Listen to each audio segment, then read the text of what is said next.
Hello everybody, welcome to Awesome Wrestling Bucket. Subscribe to the channel if you haven't already and drop a like on this video. I am trying to hit 100k subscribers on this channel by the end of the year, so your subscription would be much appreciated. Also drop a like on this video, it only takes 1 second and makes a massive difference. It's hot takes, you know what it is, not going to waste your time. Let's get into it. The reason players like Steph, Trey, Dame, and Luka are not shooting well is because of the new Wilson ball.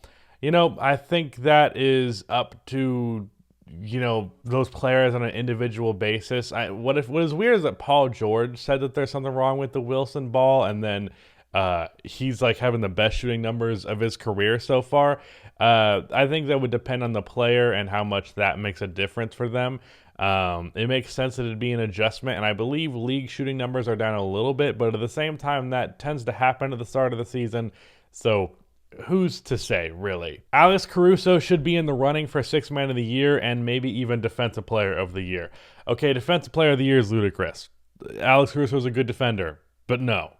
But Sixth Man of the Year, I actually think that's true. However, I know there's not a chance in hell that he's going to win that award because the Sixth Man of the Year award has never worked the way that I thought it should, which is, to put it simply, the best bench player in the league. However, that award has turned into the Jamal Crawford, Lou Williams, Jordan Clarkson award, where it's, hey, who can score the most points per game, and we're not going to worry about efficiency and impact on winning all that much. And the award just ends up being, who can score 17 to 20 off of the bench. That's who's the Sixth Man of the Year. I think there were a couple of years where Andre Iguodala was the best sixth man in basketball. Never even sniffed that award, and that's because that's just not how the award is given. I think Alex Caruso could be one of the best bench players in the league this year. He has been so far. He's not going to win the award. The NBA should call all step backs traveling violation. Really difficult move to officiate and guard at the same time. What?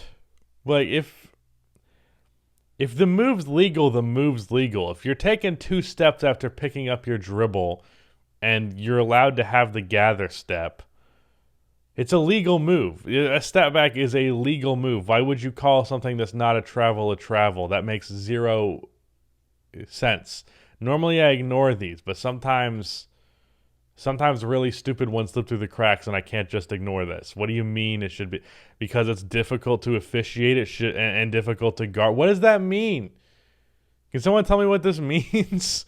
No. Donovan Mitchell should be in conversations for MVP, but won't since he is in Utah. Well, I don't know that it's necessarily because he's in Utah, because, Karl Malone won an MVP when he was in Utah. Fuck that guy, but it did happen.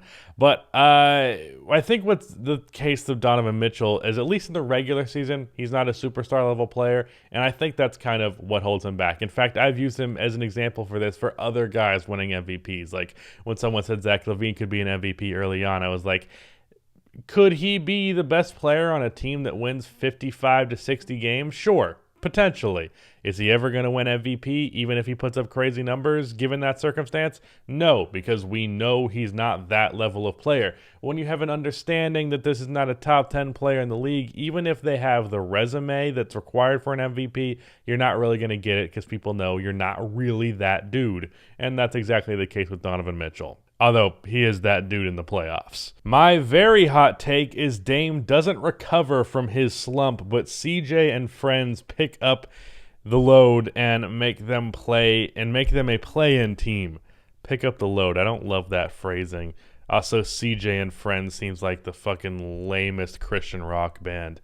No, if Dame is going to shoot this poorly, they're not going to be make a play-in.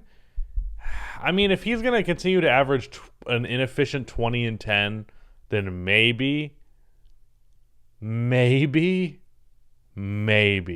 But, no, right? If he can continue to score an inefficient 20 outside of his 3-ball not dropping, and he can still be one of the better playmakers in the game, then he's still a good player. And, if every other player on the team steps up, sure, they could be the 10th seed and then potentially win some play-in games, but nah, I don't think they're definitely not a good playoff team without Dame hitting his threes. That's to say the least. I don't know, it's weird. This is a weird scenario to imagine this current situation for the Blazers playing out for a full year. At this point, it's like, if Dame's injured, he shouldn't be playing, and if he isn't, what the fuck is going on? Yeah.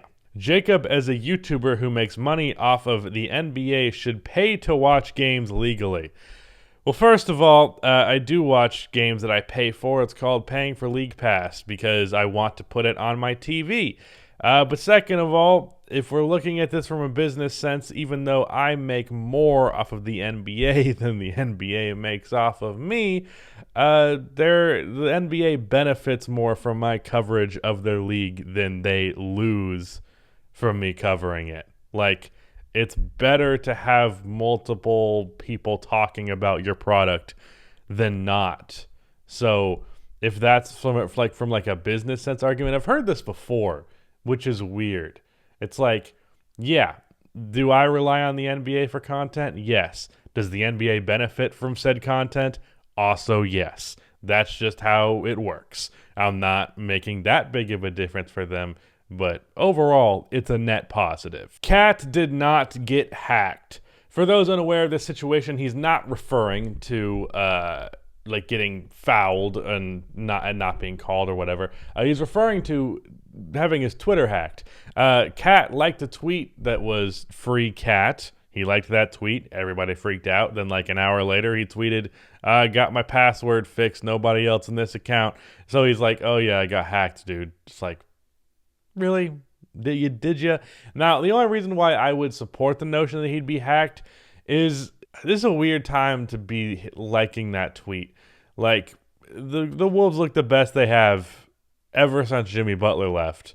Why are you liking a free cat tweet now of all times? I don't get it. Mikal Bridges is quietly gaining traction in the most improved player race.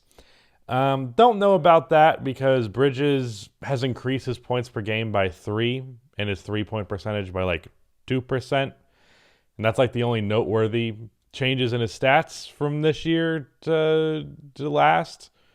So I don't know how that's the case. Like, and for most improved player, almost more so than any other award, counting stats really, really matter.